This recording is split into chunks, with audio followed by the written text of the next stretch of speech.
Oke, kita berdoa dulu sebelum kita sama-sama mendengarkan firman Tuhan. Mari kita tunduk kepala, kita berdoa sekali lagi. Berkati kami ya Tuhan pada malam hari ini, kiranya firman-Mu yang boleh menolong kami melihat akan makna hidup ini, sehingga kami tahu keberadaan kami di tengah-tengah dunia ini sebagai musafir, bukan untuk menikmati perjalanan ini, bukan hanya sekedar berjalan, tapi kami harus tahu kemana kami harus pergi, apa yang harus kami lakukan, sehingga hidup kami boleh menjadi satu hidup yang bermakna di dalam anugerah Tuhan yang Tuhan sudah berikan di dalam hidup kami. Terima kasih Tuhan untuk malam hari ini. Sekali lagi Tuhan boleh menolong kami, membukakan wawasan kami, membukakan pikiran kami, sehingga kami boleh melihat akan panggilan Tuhan yang sesungguhnya dalam hidup kami. Di dalam nama Tuhan Yesus kami mengucap syukur dan kami berdoa. Amin. Malam ini pertama kali saya mengisi di sini di Persekutuan Alumni KMK USU. Selamat berkenalan kita ya. Saya juga asalnya dari Medan, dari kecil besar di Medan sampai SMA. Kemudian lulus SMA dengan nekat karena teman-teman semua keluar negeri, saya ikutan. Saya ikut teman-teman ke luar negeri tanpa punya uang. Saya bukan dari keluarga yang kaya. Ke luar negeri, ke Jerman, kuliah di sana sampai akhirnya kerja 14 tahun. Total saya di Jerman, kemudian pulang dan panggilan Tuhan menjadi hamba Tuhan, saya pulang. Akhirnya saya kuliah, masuk STT dan hari ini berprofesi sebagai hamba Tuhan.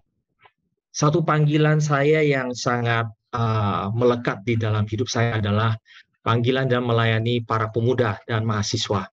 Itu yang menjadi pergumulan saya dari awal, sejak saya sendiri mahasiswa sampai hari ini, sejak saya masih di Jerman sampai pada hari ini. Sehingga memang bagian pemikiran, sehingga dunia pemikiran, worldview dan sebagainya itu menjadi nanti pergumulan saya yang paling fokus itu ya. Termasuk di dalam konsep nanti misi ini, bagaimana kita melihat hidup sebagai seorang pemuda. Seringkali kita melihat pemuda itu ketika masuk kampus itu semangatnya itu luar biasa itu. Karena setengah surga di sana. Ya oke, di sana bukan surga, tapi setengah surga. Apalagi dengan persekutuan yang semua semangat gitu ya. Ketika masih semangat semuanya itu dengan sangat indah. Begitu selesai kuliah, kemudian kita mulai kerja. Nah, disitulah nanti kita baru mulai menginjak bumi. Menginjak bumi. Dalam survei di dunia barat, saya nggak tahu di Indonesia karena saya belum pernah melihat survei yang lebih menyeluruh gitu ya. Ada beberapa kayak misalnya bilangan Research Center itu mereka mengadakan survei tapi mungkin tidak terlalu menyeluruh. Kalau yang di barat itu menunjukkan satu statistik bahwa ketika jumlah mahasiswa yang masuk ke kampus dan bahkan yang mahasiswa Kristen yang perkuliahan dan bahkan mereka yang bertobat di selama kuliah, selesai kuliah di dalam waktu 3 tahun, sisa hanya 10% yang masih maksudnya masih beneran Kristennya gitu ya. Di dalam 3 tahun hanya sisa 10%. Kemudian 2 tahun kemudian, jadi total 5 tahun setelah lulus, maka itu hanya sisa 3%. Jadi memang dunia pekerjaan itu sangat sadis di dalam menarik kita untuk melihat satu nanti akhirnya realita kita itu berubah itu. Bukan realitanya berubah, tapi cara pandang kita melihat realita itu menjadi berubah. Nah itu menjadi sesuatu yang sangat berbahaya. Maka hari ini saya mengucap syukur kalau masih ada satu persekutuan alumni yang boleh saling menguatkan dan mengingatkan seperti ini. Ini boleh menjadi satu wadah yang boleh benar-benar menjadi tempat untuk menggairahkan teman-teman satu dengan lainnya di dalam perjalanan ini. Baik, hari ini kita akan membahas satu konsep dasar. Kita berbicara tentang konsep dasar. Nah, saya tidak pakai slide karena pengalaman saya pulang ke Indonesia, internet Indonesia sampai hari ini nggak pernah beres gitu. Itu pengalaman saya gitu ya. Dari 20 tahun yang lalu saya pulang tahun 2003 sampai hari ini itu internet Indonesia itu nggak pernah beneran beres. Tapi teknologi jalan terus, maka saya mengakalinya. Saya tidak memakai kebiasaan dengan share screen karena itu akan membuat itu lebih berat. Maka saya akalinya dengan virtual background. Ini saya akalinya ya, saya orang teknik gitu ya. Jadi cari cara jalan yang mungkin bisa lebih gampang gitu. Oke, saya pakai ini virtual background, jadi sekalian itu dia streamingnya itu cuma satu kali, itu nggak perlu berkali-kali, nggak ada file yang mesti dia transfer gitu. Ini jauh lebih enteng. Oke, kita akan mulai dengan konsep misi. Kalau biasa orang berbicara tentang misi itu dari perjanjian lama ke perjanjian baru.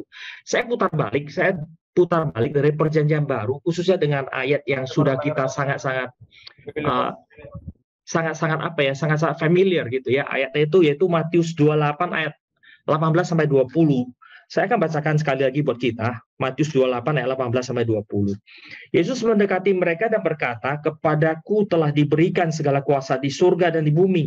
Karena itu pergilah, jadikanlah semua bangsa muridku dan baptislah mereka dalam nama Bapa dan Anak dan Roh Kudus. Dan ajarlah mereka melakukan segala sesuatu yang kuperintahkan kepadamu, dan ketahuilah aku menyertai kamu senantiasa sampai kepada akhir zaman." Saya tidak akan bahas detail ayat-ayat ini, tapi ada satu hal yang saya ingin ngajak kita sama-sama pikirkan. Injil Matius itu berbicara tentang Kristus sebagai sang raja, raja yang dijanjikan dari perjanjian lama, raja yang dikatakan akan datang mewarisi tahta Daud yang tidak berkesudahan. Dia adalah raja yang ditunggu dan diharapkan akan datang menjadi raja bangsa Israel atau raja Israel, dan bahkan buat kita ini Israel baru. Sang raja yang nantinya akan menjadi penguasa dan pemimpin kita, bahkan bukan hanya penguasa dan bahkan pemimpin kita. Maka Injil Matius itu dimulai dengan mengatakan, bahkan menuliskannya, inilah silsilah Yesus Kristus, anak Daud, anak Abraham. Daud disebut dulu daripada Abraham. Karena itu yang menjadi penekannya, dia adalah keturunan Daud, raja yang dari keturunan Daud yang sedang ditunggu dan akan datang untuk mewarisi tahta Daud yang tidak berkesudahan. Maka Tuhan Yesus juga mengakhiri, atau catatan Matius juga diakhiri dengan satu kalimat mengatakan, "Kepadaku telah diberikan segala kuasa di surga dan di bumi." Satu klaim kekuasaannya sebagai raja atas surga dan bumi. Raja inilah nantinya, raja inilah yang bekerja di dalam dunia ini, dalam menghancurkan kerajaannya. Maka ketika berbicara tentang misi itu bukan sesuatu yang nantinya kita akan, oh misi itu apa? Misi itu di dalam kita mau mengerjakan sesuatu yang kita inginkan, bukan. Tetapi misi ini lebih kepada, atau harusnya berbicara tentang bagaimana menghadirkan kerajaan Allah yang sudah dimulai oleh Kristus dan bahkan dimulai oleh Allah sendiri dalam perjanjian lama sampai pada hari ini. Sehingga kita kalau melihat kepada diri kita nantinya, perintah atas misi ini datang dari Allah sendiri, dari raja yang sudah sudah bertahta dan bahkan dengan segala kuasanya yang ada, dan bahkan dia sudah bekerja terlebih dahulu di dalam sejarah dan di dalam diri kita. Kuasa inilah nanti yang menjadikan kita ketika kita berbicara tentang misi, kenapa pertama kita harus jalankan. Karena ini kuasa ini datang dari raja yang memiliki kuasa atas surga dan bumi. Dan dari kuasa ini bahkan bukan saja di dalam arti otoritas yang memberikan perintah saja, tapi juga kuasa yang kemudian diberikan kepada kita. Kalau kita baca nanti dalam Yohanes pasal yang pertama, ayat yang ke-12 dikatakan bahwa kita akan diberikan kuasa untuk menjadi anak-anak Allah. Sehingga ketika kita dikatakan kita merupakan bagian dari misi Allah, kita merupakan bagian daripada misi Allah. Kita ini sendiri bukan saja dibangkitkan untuk menjalankan sesuatu, tapi kita merupakan sesuatu adalah yang dibangkitkan oleh kuasa Allah dan bahkan diberikan kuasa di dalam diri kita. Diberikan kuasa. Ini menjadi sesuatu yang harus kita sadari bahwa ini bukan sesuatu yang kemudian kita katakan saya kerjakan merupakan hanya satu pekerjaan atau satu job, satu pelayanan yang saya mau kerjakan. Tapi ini diberikan satu kuasa. Kuasa yang diberikan hanya kepada anak-anaknya. Maka ketika kita mengatakan pemberitaan Injil, ketika kita mengatakan pemberitaan akan firman Tuhan, pelayanan yang kita kerjakan, membawa nama Tuhan di dalam segala aspek yang ada nantinya, saya akan bahas lebih jauh gitu kalau ada waktu gitu ya. Karena ini berbicara misi itu bukan hanya berbicara memberitakan firman dalam bentuk KKR saja gitu. Saya juga lakukan. Saya itu kalau lihat ini di atas apa itu di mana ini kiri kanan, oh sini. Ini FIRES itu persekutuan mahasiswa yang saya pimpin di Jakarta. Jadi itu Fellowship of Indonesian Reformed Evangelical Students, 18 tahun, 17 tahun gitu ya, saya ada di sana gitu, memimpin pelayanan mahasiswa ini. Dan setiap tahun kami pergi KKR, beneran KKR ke daerah-daerah gitu ya. Minggu depan kami ke Simalungun. minggu depan ke Simalungun, lalu sebelumnya tahun-tahun lalu kami ke Nias Selatan, wah itu medannya luar biasa itu. Masuk sampai ke desa-desa, saya dapat satu sekolah yang lihat di peta, oh dari jalan utama cuma masuk dalam dikit saja gitu. Ternyata begitu sampai di sana jalan masuknya itu turun bawah, turun gunung. Saya tanya orang sana, berapa jauh? Oh 10 menit aja Pak, 10 menit. Iya, orang kampung 10 menit. Kita orang kota 10 menit sih nyampe ke jurang ya kali ya. Karena itu perjalanannya susah sekali, batu-batuan itu. Akhirnya ada orang yang naik kereta itu, bantu saya itu turun ke bawah. Selesai KKR sama anak turunnya naik kereta berapa lama? Akhirnya saya mesti jalan kaki 40 menit naik hari kembali naik gunung. Sampai ke atas itu bahasanya itu dari keras sampai kepada celana paling bawah itu. Puasa sama. Tapi ada satu sukacita. Kenapa? Karena kita bukan cuma membawa berita saja, melainkan kita kuasa. Kuasa apa? Kuasa ya dari raja atas segala raja-raja yang memiliki kuasa atas surga dan bumi. Raja ini memberikan kepada kita kuasa membawa berita dari dia sampai kepada ujung bumi. Kuasa ini juga bukan saja dihadirkan di dalam bentuk dirinya untuk kemudian raja ini menyatakan kuasanya, tapi dia juga memberikan kita satu mandat yang dimana kita boleh membawa kuasa ini sampai kepada ujung bumi. Sehingga ketika kita memberitakan Injil kepada siapapun, kita sedang mewakili yang memberikan kuasa ini.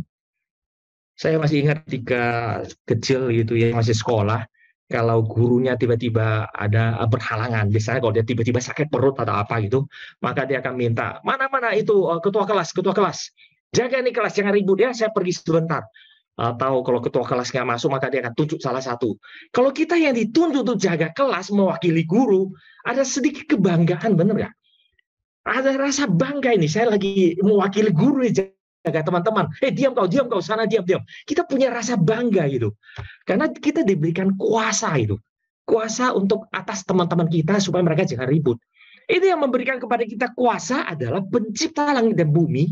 Dia adalah Allah yang sejati. Maka ini merupakan sesuatu yang sehingga ketika mereka menjalankan misi, ini kesadaran bahwa kita menyandang kuasa dari Allah pencipta langit dan bumi, ini harus ada pada kita. Maka seharusnya nanti seorang yang menjalankan misi gitu ya, tidak ada satu perasaan, aduh capek ya, aduh susah ya. Tapi yang ada adalah satu kebanggaan, satu sukacita, adalah satu satu sukacita bahwa kita boleh membawa ini, bawa kuasa ini sampai pada orang. Kedua adalah di dalam konteks ini berbicara tentang yang memberikan perintah ini tidak sembarangan. Ini adalah raja dan segala raja memang memiliki otoritas.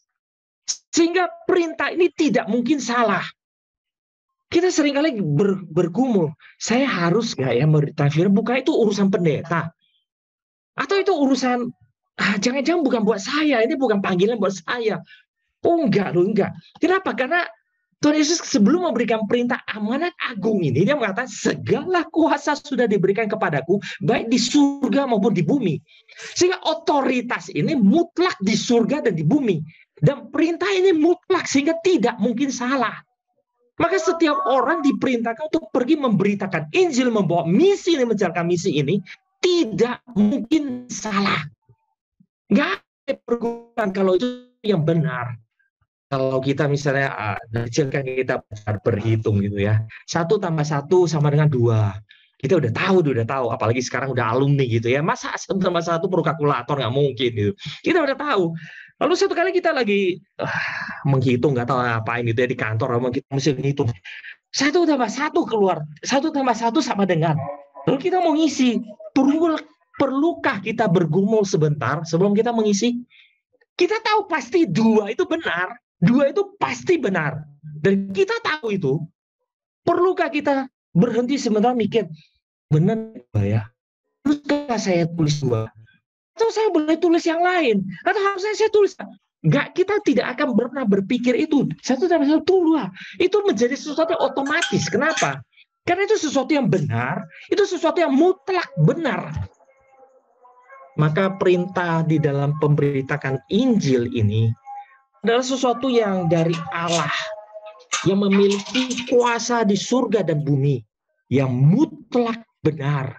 Otoritas atas perintah ini mutlak adanya, atau dikatakan absolut adanya. Maka gak ada namanya bergumul kita mau memberitakan, saya mau bersaksi enggak ya. Itu bukan pergumulan. Yang benar-benar, yang salah-salah gitu.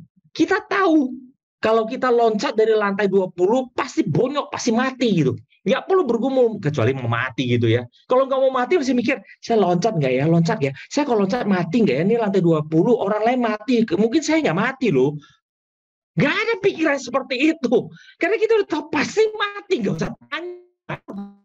Satu satu dua itu benar, nggak usah tanya, nggak usah bergumul. Nggak ada pergumulan atas kebenaran. Pergumulan itu hadir hanya pada konteks ketika kita tidak tahu itu benar atau salah. Atau kebenaran yaitu benar buat saya atau tidak. Itu baru ada pergumulan.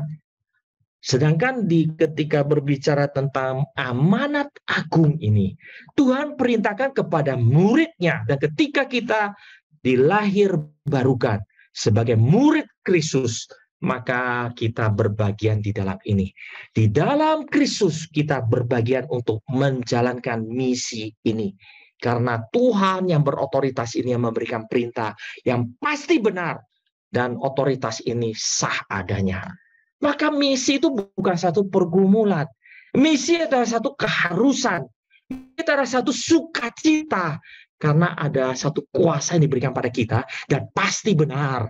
Sama seperti ketika kita masih sekolah atau kita kuliah itu. Kalau ngisi ujian itu ya, tahu jawabannya, tahu yang benar, isi dengan sukacita, benar nggak? Gak ada orang yang isi dengan nangis. Saya udah tahu benar, saya ngisi tapi nangis gitu. Kayak kenapa sih mesti ngisi yang benar? Kenapa sih orang gila itu mesti ke psikiater itu? Orang gila itu namanya itu. Kita kalau tahu yang benar, apa begitu datang soal cuma 3, begitu lihat soalnya, 3-3 kita tahu jawaban yang benar, ada sukacita luar biasa. Kita akan ngisi dengan cepat, dengan benar, dan kita punya sukacitanya. Demikianlah ketika misi ini kita tahu ini merupakan sesuatu yang benar dari Allah yang sejati, dengan perintah dan otoritas yang mutlak adanya. Maka sukacita ini harusnya hadir dalam hidup kita. Hadir dalam hidup kita. Bukan satu pergumulan setengah mati. Aduh, saya mau pergi bermisi nih. Pergi nggak ya? Kalau nggak pergi nanti apa kata kawan-kawan ini? Saya jadi, aduh, dipandang ini dipandang nanti satu kaki udah di neraka gitu. Wah, susah hidup saya. Wah, mesti pergi. Tapi nggak ada pergumulan seperti itu. Yang ada adalah, ada kesempatan. Mari kita jalankan. Ayo, mari kita atur supaya itu bisa jadi. Supaya bisa jadi gitu. Maka mari kita belajar gitu ya, melihat misi ini dari kacamata perintah Tuhan ini ketika dikatakan amanat agung ini. Kenapa dimulai dengan kalimat yang tadi saya bacakan, kepadaku telah diberikan segala kuasa di surga dan di bumi. Untuk membuat kita sadar dia adalah raja yang memberikan kuasa dengan otoritasnya yang pasti dan tidak mungkin salah dan mutlak adanya. Sehingga misinya ini ketika kita jalankan tidak mungkin salah, melainkan membawa sukacita. Dan misinya sederhana. Membuat orang lain itu sama seperti kita yang pernah mengalami anugerah Tuhan. Itu misinya. Kebenaran selalu membawa misi seperti ini kalau kita mau sadari. Benar ya? Kalau kebenaran yang kita tahu, kita akan menyampaikan kebenaran dengan sukacita dan membawa orang lain itu juga ikut mengerti kebenaran itu. Kalau membawa sifat seperti itu membuat kita itu kepengen memuridkan orang di dalam kebenaran itu. Sehingga orang tidak lagi. Kita sudah tahu nih, kembali itu yang sederhana gitu ya. Karena saya nggak tahu nih alumni dari mana ke mana, teknik semua atau mana gitu ya. Kalau segala bidang, maka saya kasih contoh yang paling sederhana. Berhitung semua pasti bisa. Karena kalau urusan itu nggak mungkin salahnya gitu ya. Saya masih ingat waktu kecil kalau belajar berhitung itu ditanya 2 apel tambah 2 apel berapa, saya bingung. Tapi kok 200 tambah 200 saya tahu, karena itu untuk belanja gitu. Untuk beli barang itu kok tahu itu. Tapi kalau apel saya bingung gimana, banyak kali apelnya gimana makan itu. Kalau ketika berbicara tentang kita udah tahu nih, berhitung nih, 2 tambah 2 4. Lalu kita lihat anak kita ngisi 2 tambah 2 tulis 5. Nggak apa-apa lah, apa. Atau kita salah, salah, itu bukan 5, 4. Kita akan ngotot dengan dia, paksa dia untuk mengerti kebenaran, kita jelaskan panjang sepanjang malam, membuat dia mengerti kebenaran. Kita merasa, ya apa-apalah, kebenaran itu masing-masing gitu. Kalau mau ikut-ikut, nggak mau ikut, sudah itu. Atau kita akan mengatakan, nggak bisa. Atau hal yang sederhana, bahkan hal yang paling sederhana. Kita tadi makan malam, karena buru-buru mau ikut malam ini, ada persekutuan alumni nih, lalu kita pulang, lalu lihat ada warung yang baru. Tiba-tiba di dalam perjalanan kita pulang, ada warung yang baru, kita langsung mampir makan. Tahu-tahu begitu makan, enak loh. Enak banget. Enak luar biasa. Ini ayam goreng yang belum pernah saya makan seenak ini. Selesai persekutuan ini, kita ke WA-WAan. Kau tahu nggak nih? Kamu pernah lewat di situ kan? Itu ada ayam, itu warung baru, ayam goreng enak luar biasa, murah lagi. Padahal yang tukang warung tuh nggak bayar kita untuk iklanin loh. Dia nggak bayar kita, dia nggak sogok kita, nggak tambahin kita ayam satupun. Kita akan dengan sukacita menjalankannya. Kenapa? Karena kebenaran itu selalu hadir, akan mendorong kita menjalankan misi. Ketika kita sudah menerima kebenaran, maka kebenaran itu pasti akan mendorong kita menjalankan misi seperti ini. Itu sifat dasar kebenaran. Misi itu, kebenaran ketika datang, maka akan mendorong itu keluar untuk menjalankan misi, memuridkan orang lain, supaya orang lain mengerti kebenaran itu. Sehingga ketika kita mengatakan, saya sudah mengerti kebenaran, menerima kebenaran, Injil kebenaran Allah, Injil yang sesungguhnya. Lalu kalau kita diam-diam, karena ada sesuatu yang salah gitu. Ayam goreng habis makannya kita kasih tahu orang. Padahal nggak menambah umurnya satu detik pun gitu. Yang jualan kasih kita komisi, yang terima tidak akan menambah apa-apa gitu. Dan buat kita apa gitu? Sukacita cuma memberitakan kebenaran, sukacita itu otomatis. Sesuatu yang otomatis. Bagaimana bisa kita mengatakan kalau memberitakan Injil itu satu beban yang berat, buat saya susah luar biasa. Kayak ada sesuatu yang salah gitu di dalam kita gitu. Maka Tuhan mengatakan, pergilah jadikan segala bangsa muridku. Sebenarnya itu hanya mengingatkan kita bahwa kita akan pergi dan kita akan memuridkan orang lain karena kita sudah menerima sukacita Injil ini. Kita sudah menerima kebenaran ini, dan kebenaran yang bahkan membuat orang bisa lepas daripada kematian kekal dia. Seperti kita sudah pernah dilepaskan oleh Tuhan, maka dia bisa lepas. Bukankah itu satu sukacita yang tidak perlu disuruh-suruh? Tapi kenapa kita justru hari ini kalau udah bicara tentang memberitakan firman, apalagi saya masih ingat gitu ya, kita di Indonesia kan kebudayaannya memang plural gitu, sehingga kita punya satu kecenderungan dari dulu, kalau bisa diam aja deh. Orang lain punya agama dia sendiri, kita punya agama kita, udah ya, agamamu, agamaku, udah diam aja gitu ya. Kita nggak akan banyak ngurus orang. Maka ketika saya ada di Jerman, saya tuh kaget luar biasa. Buat saya itu orang Jerman tuh keponya luar biasa. Itu tuh bahasa Medan, itu bahasa kita itu kepo. Coba bayangkan ya, saya itu masuk ke kantin. Kantin kampus itu muat 3.000 orang. Kantin besar itu karena saya kuliah di Berlin, TU Berlin itu Technical University of Berlin itu mahasiswa itu 100 ribuan zaman saya. 100 ribu mahasiswa, kantinnya itu 3.000 orang, bisa muat 3.000 orang. Maka ketika saya duduk di sana, kita kalau udah waktunya udah singkat, orang break makan siang cuma setengah jam kok. Buru-buru udah mana aja bisa dapat makanan, duduk makan selesai balik lagi ke kampus kita, ke bagian kita gitu ya. Itu perjalanan juga jauh gitu, dari kantin ke tempat kita itu jauh. Maka ketika saya ngambil duduk, kebiasaan kita ya, sebelum makan orang Kristen kan doa dulu. Maka kita doa itu. Doa, begitu selesai baru mau makan, itu orang Jerman itu di depan saya, saya minta ampun. Kenapa kamu berdoa? Kenapa kamu percaya Tuhan? Kenapa kamu tahu Tuhan itu ada dalam hati saya? Aduh, saya minta ampun, saya cuma mau makan loh. Urusan urusan saya dengan Tuhan saya, apa urusannya sama kamu gitu. Tapi orang Jerman, mereka tidak akan membiarkan kita lewat begitu saja. Mereka akan pertanyaan kita. Kenapa kamu berdoa? Kenapa kamu percaya Tuhan? Saya langsung lihat ya, kenapa kamu percaya tidak ada Tuhan? Saya bukan mengatakan kenapa tidak ada Tuhan gitu ya. Ngapain pertanggungjawabkan kenapa ada Tuhan? Sama seperti saya harus pertanggungjawabkan kenapa ada Tuhan, saya juga harus pertanggungjawabkan kenapa tidak ada Tuhan. Lalu dia mengatakan, saya nggak pernah lihat. Banyak yang kamu nggak pernah lihat, kamu bilang ada. Udah titik, nggak usah banyak ngomong. Udah, selesai toh. Pikir baik-baik, bukan berarti kalau nggak pernah lihat nggak ada. Tuhan kamu nggak pernah lihat, nggak ada. Goblok kamu tuh. Saya bingung kamu orang Jerman kata pintu. Makan aja gitu ya, balik aja dia. Tapi ketika kita dituntut untuk mempertanggungjawabkan seperti ini, kadang-kadang kita mungkin berpikir, aduh, rese gitu ya. Kantor, mungkin di perjalanan, kita mungkin naik naik apa itu ojol gitu ya. Padahal ada kesempatan yang dia nggak mungkin lari loh. Dia kan lagi bawa itu keretanya atau bawa mobilnya itu kita mungkin lari ya dia. Kita punya kesempatan untuk memberikan Injil kepada dia gitu. Tapi kita nggak lakukan. Kita nggak lakukan. Malah mungkin kita kasih tahu, Bang Mama pernah lihat nggak ini di sebelah ini loh. Ini tadi kita lewat tuh ayam gorengnya enak tahu nggak?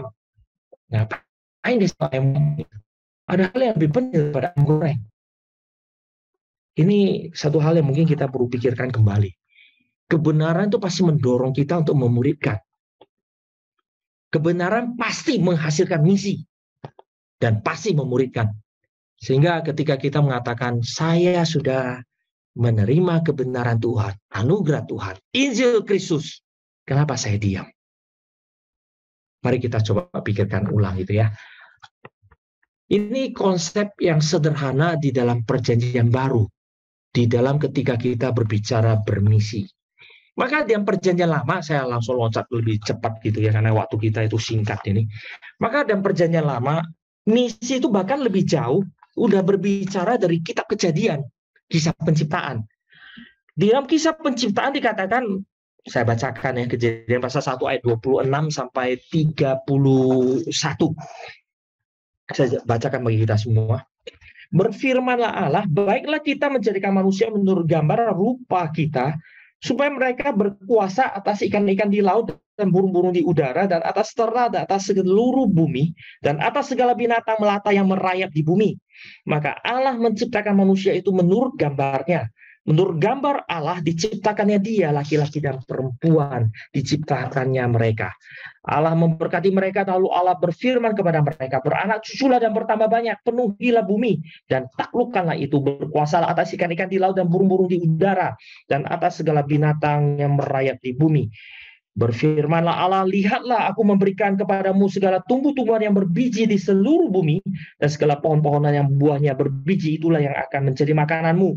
Tetapi kepada segala binatang di bumi dan segala burung di udara dan segala yang merayap di bumi yang bernyawa, aku berikan segala tumbuh-tumbuhan hijau menjadi makanannya. Dan jadilah demikian. Maka Allah melihat segala yang dijadikannya itu sungguh amat baik. Jadilah petang, jadilah pagi, itulah hari ke-6.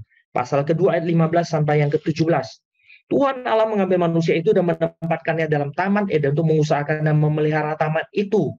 Lalu Tuhan Allah memberikan perintah kepada manusia, semua pohon dalam taman ini boleh kau makan buahnya dengan bebas, tetapi pohon pengetahuan tentang yang baik dan yang jahat itu janganlah kau makan buahnya, sebab pada hari engkau memakannya pastilah engkau mati. Di dalam kisah penciptaan ini sederhana sekali. Apa yang menjadi mandat Tuhan? Mandat Tuhan cuma sederhana, kita adalah gambar rupa Allah. Istilah gambar rupa Allah itu, gambar dan rupa itu di dalam konteks Ancient Near East atau Timur Dekat kuno pada zaman dulu, ketika Musa menuliskan kitab-kitab ini 1500 tahun sebelum Masehi kira-kira, atau 1300 tahun sebelum Masehi, kira-kira pada zaman itu berbicara gambar rupa itu berbicara tentang perwakilan satu kota yang dikuasai oleh satu raja, maka di situ ada satu patung rajanya untuk menunjukkan itu daerah kekuasaannya. Dan patung itu mewakili sang raja yang hadir di sana. Mewakili itu daerah kekuasaannya. Maka manusia itu ditaruh di atas muka bumi ini, manusia. Sudah artinya ada sederhana bahwa kita adalah wakil Allah di atas muka bumi ini. Maka apa yang kita kerjakan itu sedang mewakili kehendak Allah. Apa yang kita kerjakan itu adalah mewakili kehendak Allah. Sama seperti atau satu zaman dulu gitu, atau zaman sekarang juga sama. Di seorang gubernur misal Pilatus ditaruh di Yudea gitu ya. Ditaruh di sana untuk mewakili kerajaan Romawi, mewakili kaisar Romawi hadir di sana untuk memerintah atas daerah sana gitu. Maka manusia ditaruh di atas muka bumi ini menjadi gambar rupa Allah. Manusia itu memiliki makna sebagai wakil Allah di atas muka bumi ini. Ini menjadi hal yang paling pertama. Yang kedua adalah perintahnya sederhana sebagai wakil Allah. Apa yang menjadi perintah Allah ini? Perintahnya sederhana. Makan apa yang boleh kau makan, kerjakan apa yang kau kerjakan. Udah itu aja. Jadi apa yang kita boleh makan? Yaitu buah yang berbiji, tapi yang di tengah taman yang buah berbiji itu jangan kamu makan. Ada yang boleh kamu makan, ada yang tidak gitu. Maka kami suka bercanda gitu di antara para hamba Tuhan di gereja saya gitu ya. Uh, Kami bercanda. Kopi itu makanan manusia, minum teh itu mestinya makanan binatang itu daun-daunan katanya kan, tumbuh-tumbuhan hijau gitu. Maka karena kami suka minum kopi, apalagi kopi Sindikalang gitu ya. Saya kalau pulang ke Medan bawa ke sini Jakarta, wah rame itu orang-orang Jawa sih kan jarang ada kopi Jawa gitu. Apa kopi Jawa? Kopi kalau nggak dari Aceh Gayo ya dari Sikalang Sumatera Utara, kopi-kopi kayak gitulah gitu ya. Lintong kalau nggak ya kopi Jawa kan nggak pernah dengar kita.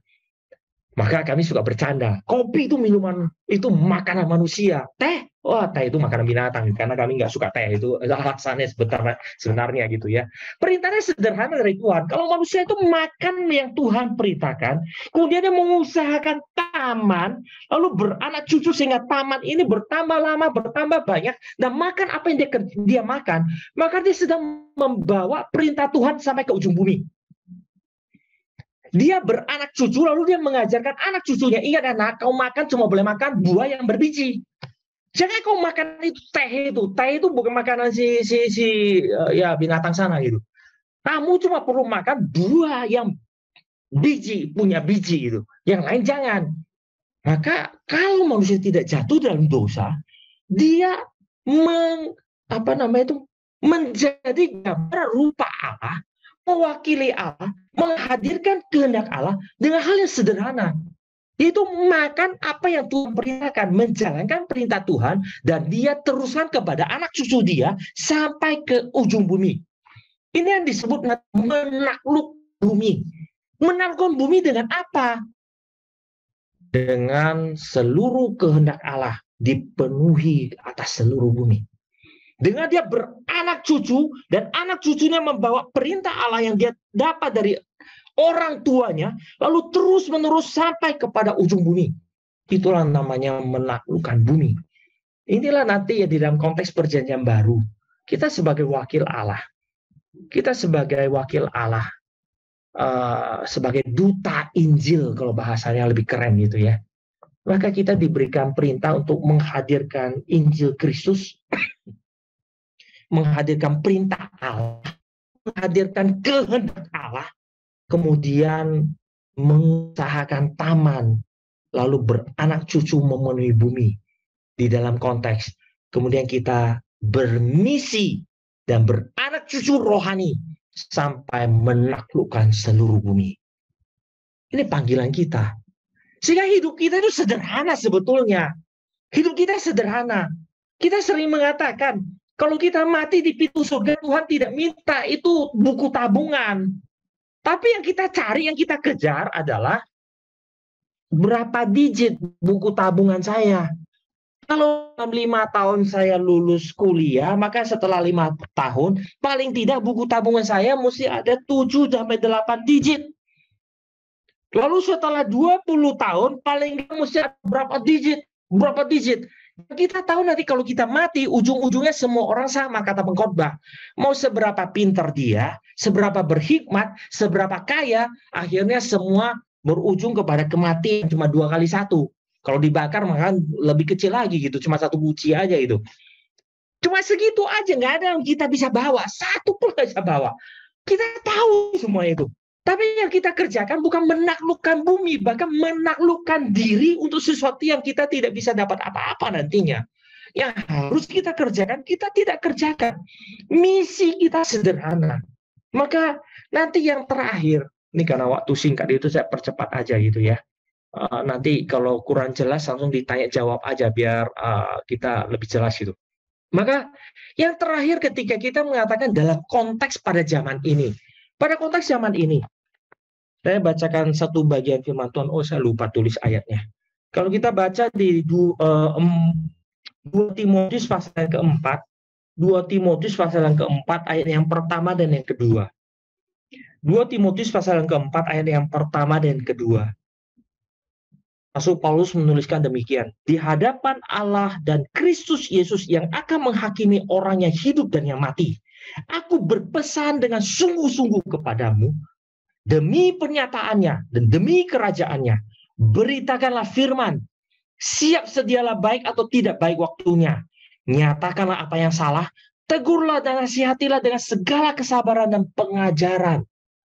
Rasul Paulus tulis di dalam dengan begitu serius. Ayat pertama dia udah pakai di hadapan Allah dan Kristus Yesus yang akan menghakimi orang yang hidup dan mati. Itu udah demi Allah, demi surga itu. Lalu dia mengatakan, gak peduli baik atau tidak baik waktunya. Kamu mesti siap sedia. Oh, mereka lagi galak ini, kita mesti hati-hati. Gak ada namanya galak, kita mesti hati-hati. Hati-hati kepada siapa? Baik atau tidak baik waktunya, beritakanlah firman. Ketika Rasul Paulus menuliskan hal ini dalam konteks gereja mula-mula, itu sangat tidak baik waktunya untuk memberitakan firman. Kerajaan Romawi sedang menindas dan bahkan menganiaya dan membantai, bukan cuma menganiaya, membantai, itu orang Kristen. Tapi Rasul Paulus mengatakan, beritakan firman. Itulah alasannya kenapa kita hari ini bisa Kristen. Karena gereja mula-mula mendengarkan firman ini, membaca ayat ini, dan mereka melakukannya. Baik atau tidak baik waktunya, siap sedia, beritakan firman. Pada zaman itu kalau mereka tidak melakukan firman ini, mereka pikir, ini sekarang nggak baik waktunya. Jangan, diam-diam aja. Kekristenan punah loh. Pelan-pelan itu punah. Kenapa kekristenan justru tidak punah? Karena di dalam abad yang ketiga, ketika kekristenan tiba-tiba melingkupi seluruh kerajaan Romawi, dan Romawi tidak menjadi Kristen semua. Kenapa bisa demikian? Karena 2 abad lebih, orang Kristen terus memberitakan Injil, membuat orang Romawi mulai berpikir, ini orang gila ini, kelompok orang ini. Kita bunuh, kita bakar, kita tarik mereka, taruh di tengah-tengah arena, lalu dikasih makan binatang, dikulitin, digigit, diapain saja, bahkan keluarga mereka kita bunuh depan mereka. Mereka tetap melakukan hal yang sama, memberitakan firman. Sakit jiwa mereka. Ada apa sama mereka sampai mereka itu tidak mempedulikan semuanya ini. Ada apa? Setelah lebih orang Roma berpikir, ini pasti ada sesuatu. Akhirnya mereka sadar, yang diberitakan ini pasti jauh lebih penting daripada segala sesuatu, bahkan lebih penting daripada hidup mereka sendiri. Ini yang menjadikan kerajaan Romawi bertobat. Hari ini kita itu takut sekali. Takut apa? Tulis sedikit ayat di sosmed, lalu ada kawan kita tulis, fanatik kali kau, langsung kita delete. Cepat-cepat delete. Belum lagi kita tulis nanti kita ada kebaktian di gereja kita, ada persekutuan alumni kita post, terus ada yang nggak usah terlalu fanatik kau ini, terus kita take down, hapus. Kenapa? Karena kita takut memberitakan yang benar harus dengan sukacita, baik atau tidak baik waktunya, kata Rasul Paulus. Gak ada namanya, oh sekarang nggak baik waktu, nanti kalau udah baik saya akan kerjakan. Gak ada. Kebenaran itu diberitakan di dalam segala konteks, segala kondisi, segala yang ada. Itu merupakan satu-satunya fokus yang harus kita pegang di dalam menjalankan segala sesuatu. Tidak menjalankan segala sesuatu. Kenapa tadi saya sengaja masuk ke dalam kisah penciptaan untuk berbicara tentang misi? Karena ketika berbicara misi itu bukan hanya berbicara Injil, tapi berbicara kehendak Allah di dalam seluruh konteks hidup kita. Maka ketika konteks kita sebagai kaum intelektual, bagaimana kita menghadirkan seluruh kebenaran Allah di dalam kebenaran yang kita pernah pelajari. Ini yang menjadi beban saya sebagai hamba Tuhan sampai hari ini gitu ya. Kita seringkali mengatakan kalau ketika kita pergi ke kuliah, dosen kalau ngajar, kita langsung mengatakan itu pasti benar. Benar ya? Ada yang meragukan yang diajarkan dosen nggak? Nggak ada. Kenapa nggak ragu? Karena kita anggap itu pasti benar. Berbeda ketika kita pergi ke gereja. Pendeta itu kalau khotbah kita pikir, masa sih? Yang benar aja pendeta ini ekstrim banget. Ini pendeta ekstrim ini, jangan terlalu banyak dengar dia. Mungkin setengah boleh dengar, setengahnya kita buang. Padahal pendeta itu sekolah, kita nggak sekolah. Lalu kita rasa kita lebih pintar dari pendeta itu. Kenapa kampus kita nggak kasih tahu dosen kita, Pak dosen, Bu dosen, sorry ya, maaf, setengah aja aku dengar kau. Setengah lagi aku curiga ini nggak benar ini, aku curiga nih. Ya boleh aja curiga, besok kita ditendang dari DO dari kampus itu. Kita aneh sekali, aneh. Ini menjadi satu masalah yang kita harus sadari itu. Sebagai kaum intelektual, kita benar berhadapan dengan teologi, kita harus hati-hati. Kebenaran itu tidak relatif dalam arti bahwa bisa semuanya benar. Nggak ada namanya semuanya sama benar. Nggak ada. Orang kita cari istri, cari suami aja nggak ada, semua sama aja gitu. Satu kali saya lagi seminar gitu ya tentang, ya biasalah kalau anak muda kan love, sex, and dating itu tema yang setiap tahun nggak pernah berhenti itu. Saya bingung tuh. Dari zaman saya mahasiswa sampai hari ini itu tema itu nggak pernah berhenti itu. Love, sex, and dating. Lama-lama gitu bosan minta ampun. Selesai pembahasan firman gitu ya. Lalu ada satu angkat tangan mahasiswa itu. Kak, mau tanya nih. Kenapa kita mesti cari orang Kristen? Semua perempuan kan sama aja, diciptakan Tuhan, semua ciptaan Tuhan. Kenapa kita mesti ekstrim kali, mesti cari yang Kristen, iman yang sama, bisa saling mendukung. Terlalu ekstrim, terlalu sempit. Saya bilang, wah kalau mau bicara luas, semua adalah ciptaan Tuhan. Kambing pun ciptaan Tuhan. Kenapa kau cari kambing aja? Cari itu kambing betina, nggak ada yang berantem sama kamu. Atau oke, nggak cari kambing lah, kambing itu terlalu jauh. Semua perempuan sama. Kenapa kau cari bunga kampus yang paling cantik kau perebutkan? Cari aja itu di pinggir jalan nenek-nenek janda yang sedang meratap karena ditinggal suaminya, ditinggal anak, ditinggal cucunya udah tua. Itu kau deketin dia. Nggak ada yang berantem, nggak ada yang rebut sama kamu. Itu aja. Kamu bisa menghibur dia, bisa menolong dia, bisa mendampingi dia, dan nggak ada rebutan sama kamu. Semua perempuan kan sama. Lalu dia mengatakan, enggak lah, kalau kayak gitu ya nggak sama. Nah itu, karena nggak sama kita bahas hari ini yang tidak samanya di mana. Maka kebenaran itu tidak bisa kita ngarang semua sama gitu. Kita harus sebagai kaum intelektual, kita harus tahu. Oke, sampai batasan tertentu, itu semuanya boleh kelihatan benar. Tetapi ketika kita menuntut lebih jauh, maka ada yang akan terseleksi. Ada yang bisa lebih tajam. Ada yang bisa lebih dalam, ada yang bahkan bisa lebih begitu tajamnya sampai kita bisa tahu seberapa dan bagaimana harusnya kita hidup di dalam konteks tadi belajar teologi. Kemudian ketika kita berbicara ilmu, kenapa kita nggak bisa bedakan? Karena yang kita katakan Alkitab adalah dasar segala kebenaran, itu omong kosong. Kenapa omong kosong? Karena kita mengatakan ini dasar kebenaran, tapi kita tidak sanggup memakainya untuk menjadi dasar kebenaran, untuk melihat kepada seluruh ilmu. Dasar seluruh kebenaran benar ada di Alkitab. Tapi bagaimana melihat dasar kebenaran ini nantinya, untuk melihat seluruh kebenaran yang ada. Itu tugas kita sebagai kaum intelektual. Maka ada namanya Christian worldview, cara pandang kekristenan. Ada namanya Christian filosofi, filsafat Kristen. Ada namanya kebenaran Kristen, yang dimana dari Alkitab ditarik keluar menjadi prinsip yang untuk melihat kepada seluruh ilmu yang ada. Tidak semua ilmu itu benar. Bukan cuma dari bentuk etikanya saja, tapi juga dari kebenarannya itu sendiri itu tidak benar, tanda petik kebenarannya. Itu tidak benar. Maka tidak mungkin gitu ya, tidak mungkin itu kebenaran itu bisa dipakai. Mau sampai kapanpun tidak akan terbukti punya.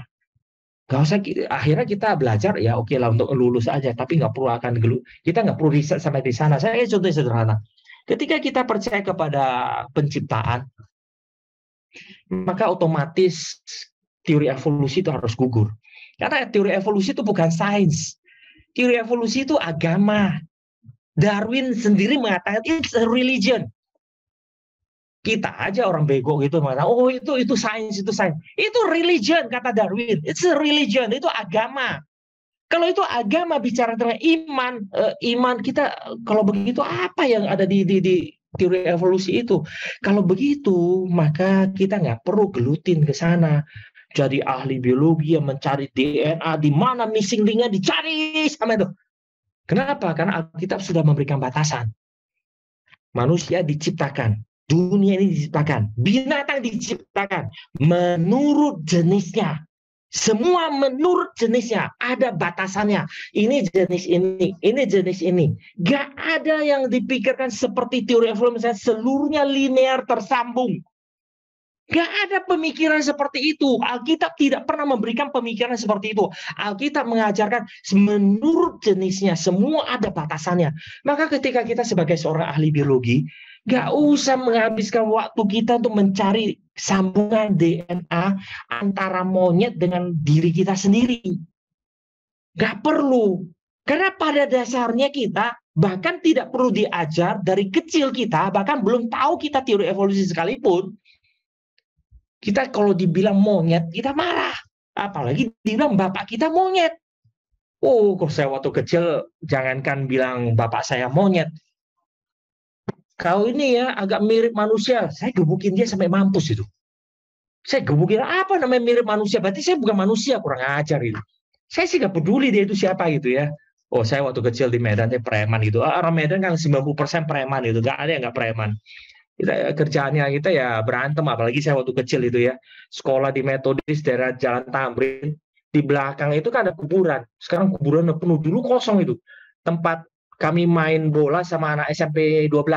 Kan di belakang sekolah Metodis itu SMP 12 tuh selalu main bola. Selesai main bola bingung dua-dua lihatan, ayo kita mainkan lagi, mainkan ronde kedua, bukan bola, mainkan ini, mainkan udah capek ya berhenti, besok lanjut. Hari ini kok pikir saya bingung loh. Ngapain sih?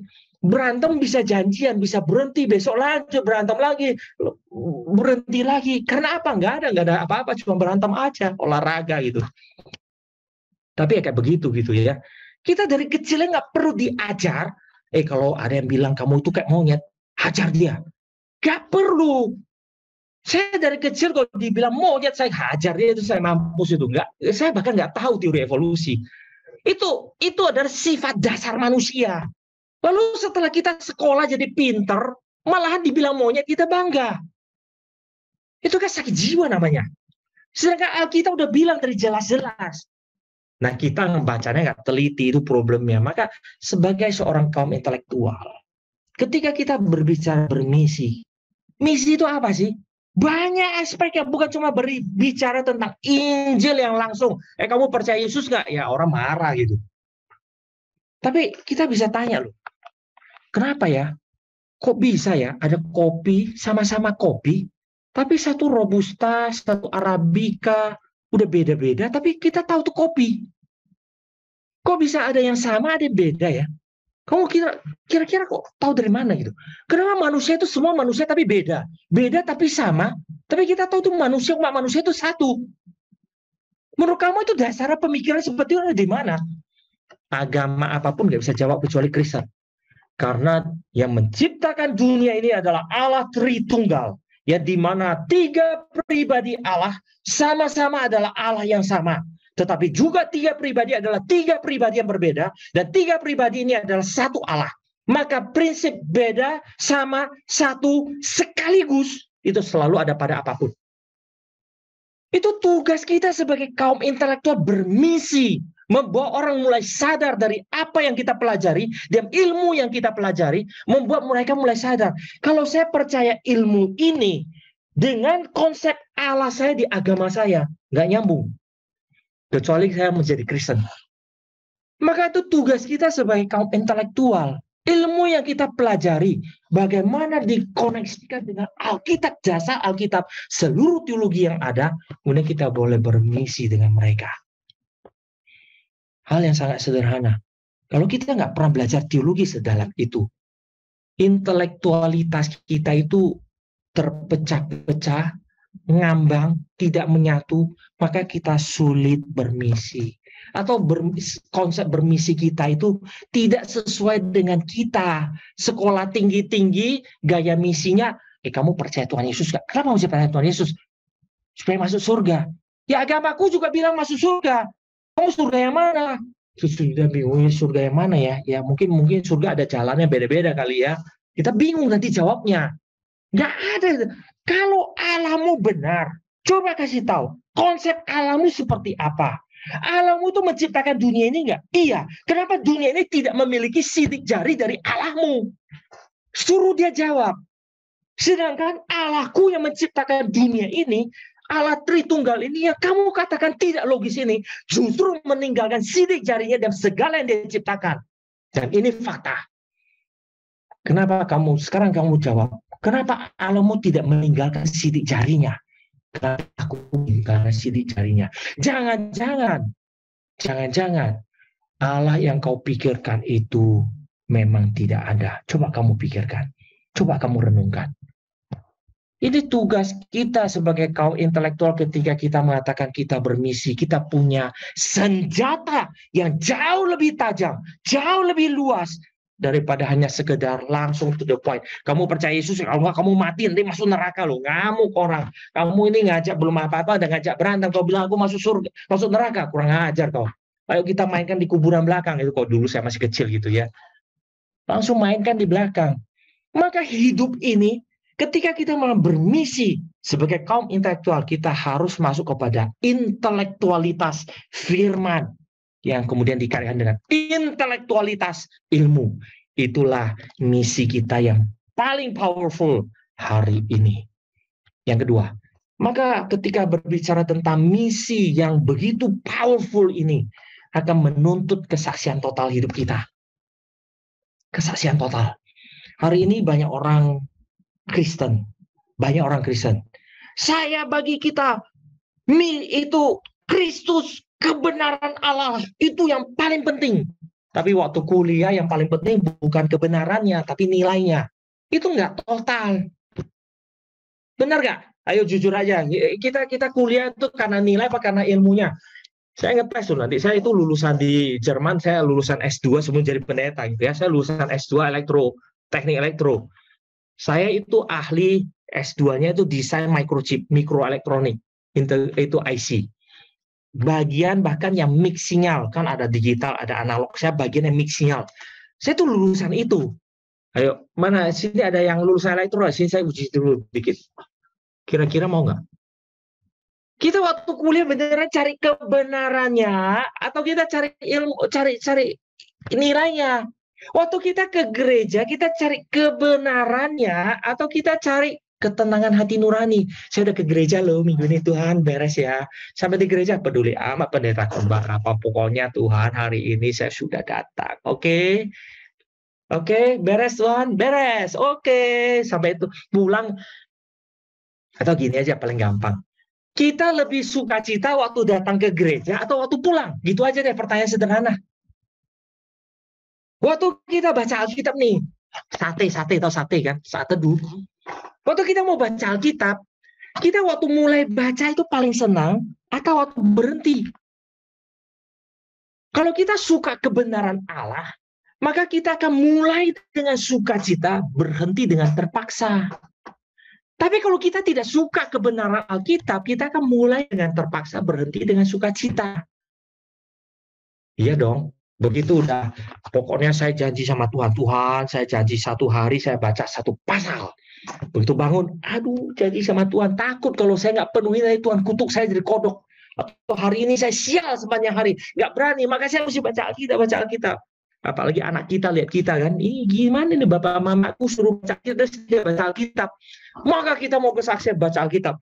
Tapi kelihatan mau baca mukanya murung, tapi begitu buka. Hari ini Mazmur 117. Senang langsung mukanya berseri-seri. Kenapa Mazmur 117 berseri-seri? Mazmur 117 itu pasal terpendek di seluruh Alkitab, cuma 2 ayat dan 23 kata. Berseri-seri. Kenapa? Senang yang luar biasa, karena berhentinya cepat. 2 hari kemudian, Mazmur 119. Ya Tuhan. Itu adalah pasal terpanjang di seluruh Alkitab, 176 ayat. Kenapa? Karena bahasa aslinya semua dituliskan dengan 8 ayat, 8 ayat, 8 ayat, 8 ayat, masing-masing dengan alfabet, dimulai dengan alfabet Ibrani. 8 ayat pertama Alef, 8 ayat kedua Bet, Alef, Bet, Gimel, 888. Lalu ada 22 alfabet orang Ibrani. Punya 22 alfabet, maka 22 kali 8, 176 ayat. Sederhana itu. Maka waktu kita baca tuh setengah mati, murmel luar biasa. Tapi baca pelan-pelan, kita baca. Begitu udah 100 seneng muka kita, berhenti kita. Berbeda dengan orang yang memang suka kebenaran, maka dia akan berbaca dengan sukacita, baca, nggak berhenti. Terus lihat jam, udah mesti kantor nih, mesti pergi kantor nih. Berhenti dengan terpaksa. Karena waktunya sudah habis. Kalau orang mengejar kebenaran gitu ya, malam juga gitu baca, kok ya, tambah 5 menit lagi, Tuhan 5 menit lagi ya, 5 menit. Baca, kayak kita nonton gitu loh. Nonton film berseri, drakor gitu ya, ada orang yang suka nonton drakor, saya sih males nonton bertele-tele gitu. Nonton seri atau nonton film Disney punya atau apa gitu, Avenger, apalah segala macam. Nonton terus lihat, besok ini ngantor jam 7, dari jam 11 nggak apa-apa lah, sejam lagi ya nggak apa, nanti kurangi tidur dikit nggak apa-apa, nonton. Satu seri lagi apa? Akhirnya jam 3 kita tidur. Nyolong terus, tambah terus waktunya. Orang cinta kebenaran itu totalitas kelihatan dia cinta kebenarannya, dan itu adalah bermisi yang paling efektif. Kalau cuma ngomong cepat atau lambat kita akan terbongkar itu ya. Kan pepatah bahasa Indonesia, sepinter-pinternya, sepandai-pandai tupai melompat, satu hari akan jatuh gitu. Gampang aja kan? Karena dia nggak total gitu, nggak total. Kalau total, lihat dari mana, kapan saja, itu tetap lengkap itu kelihatan. Mari kita mengoreksi diri kita. Kalau bermisi itu mesti total. Saya cinta kebenaran, saya cinta. Lalu ditanya, kenapa kamu kuliah ini? Panggilan. Tapi kok kerja nggak kepengen itu. Kenapa kamu kuliah kedokteran? Panggilan. Tapi setiap kali mau praktek, kenapa ya? Kenapa ya? Di rumah saya aku kena IGD mulu, IGD terus nggak habis-habis itu orangnya datang di IGD. Apalagi zaman COVID itu. Nggak bisa habis. Ya, kalau panggilan sukacita dong. Kalau memang hobi saya itu, panggilan saya, hobi saya sukacita aja. Hati saya suka ada di sana. Anak saya suka main biola. Dia itu bisa main biola terus waktu dia mau ujian masuk ke apa itu universitas musik, dia masuk di Jerman, kembali ke Jerman dia gitu ya, lahir di Jerman kembali ke Jerman. Untuk dia bisa latihan 8 jam 9 jam. Kenapa? Seneng. Kalau kita nggak seneng, sebentar aja taruh gitu. Tapi kalau seneng kan nggak bisa habis. Saya waktu kecil suka baca buku itu loh, silat itu, Kopingho. Wah, 1 meter per hari. 1 meter per hari. Jangan tanya itu berapa buku. 1 meter per hari. Baca, nggak berhenti. Makanya kacamataan sekarang. Kalau kita nggak suka, ya udah. Kenapa kita kerjanya rasanya capek? Katanya kerja anugerah Tuhan. Kalau gaji nggak naik, masih suka cita nggak? Kita kerja sama kan, kuliah karena kebenaran atau nilai, kerja karena panggilan atau karena gaji, coba pikir aja gitu. Nah, kesaksian seperti ini seringkali itu yang merusak seluruh misi kita. Kita ingin membuat orang itu melihat Kristus, tapi hidup kita itu justru membuat orang-orang sekitar kita itu menghina kekristenan. Menghina kekristenan. Maka mari panggilan terakhir, mari kita belajar hidup bermisi secara total dengan penuh sukacita. Jadi orang Kristen itu sudah diselamatkan. Bersukacitalah kata Rasul Paulus. Kita jadi orang Kristen pergi ke gereja mukanya murung. Tetangga kita lihat, dia mau pergi beribadah kenapa mukanya murung. Kenapa setiap kali hari Minggu mau pergi beribadah ribut itu atau mau pergi sama anak-anak, sama istrinya, sama suaminya. Setiap kali mau pergi ribut. Kenapa? Bukannya sukacita. Tapi kalau pergi jalan-jalan, senang semuanya, nggak ada yang marah-marah. Kenapa? Kehidupan bermisi itu, mari kita belajar secara total. Secara total. Nggak ada hitung-hitungan dengan Tuhan. Nggak ada namanya merasa terpaksa. Kenapa? Sukacita kok. Kita bersukacita gitu. Kita menjadi orang yang melihat itu sebagai sesuatu yang diberikan oleh Tuhan dengan kebanggaan, kita menjalankan dengan sukacita, dan bahkan kita boleh menjalankannya dengan nantinya tiada habisnya, kepengen tiada habis-habisnya, nggak ada habis-habisnya. Maka Paulus mengatakan, terakhir saya katakan, Rasul Paulus mengatakan, biarlah Kristus itu menjadi Tuhan atas hidupku dan atas matiku. Jadi bukan hanya waktu kita hidup, kita memberitakan Kristus. Bahkan waktu kita mati pun memberitakan Kristus. Zaman COVID paling sederhana itu.